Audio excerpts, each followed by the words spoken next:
Hello guys, तपाईहरुलाई स्वागत छ मेरो दाइको भ्लगमा। आज भ्लग चाहिँ म सुरु गर्दैछु। मेरो दादाले भ्लग बनाउनु छ चाहिँ, तर आज चाहिँ म सुरु गर्दैछु। अब हाम्रो ड्युटी सकिसकेको छ अहिले चाहिँ। अब हामी निस्किँदैछौँ स्टोरबाट दाजुभाइ। सो अब सामान लिन जाँदैछौँ हामी दाजुभाइ। ल अब यसो हेर्दै जाउँ, रमाइलो गर्दै जाउँ है। के सामानहरू ल्याइन्छ म तपाईहरुलाई भिडियोमा देखाइहाल्छु। सधैँको जस्तो तपाईहरुलाई आज पनि हामीले सानो मिनी भ्लग लिएर आउँदैछौँ। हामी यहाँ पनि कुवेतको मार्केटमा सानो मिनी मार्केट छ, त्यहाँ तपाईहरुलाई सामान के पाइन्छ सबै देखाउने छ।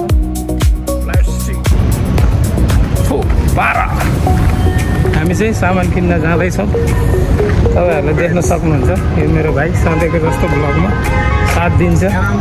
इग्नोर गर्नु होला मेरो यो साउन्डलाई चाहिँ। हामी चाहिँ अहिले मेन रोडमा भएको भएर साउन्ड पुरा गाडीको साउन्डहरू आउँदैछ। हामी चाहिँ यहाँको सानो कुवेतको लोकल मार्केटमा सामान लिन जाँदैछौँ।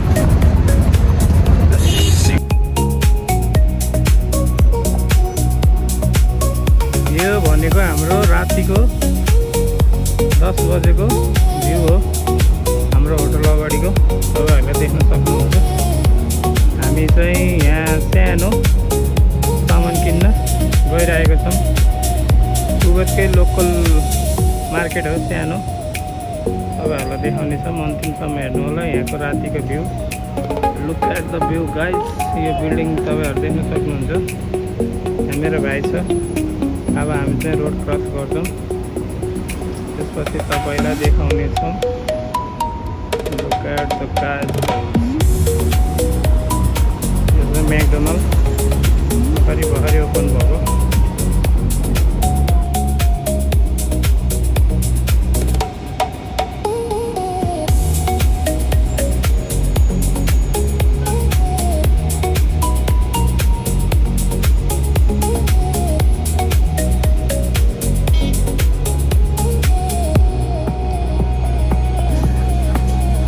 लोकल मुर्गी पाइन्छ नेपालकोहरू जस्तै यहाँ पनि लोकल मुर्गीहरू पाइन्छ। यहाँ पनि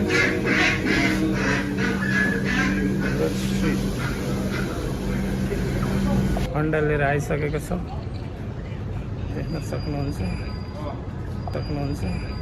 के कोसँग बोल्दै रहेछ देख्न सक्नुहुन्छ तपाईहरुले।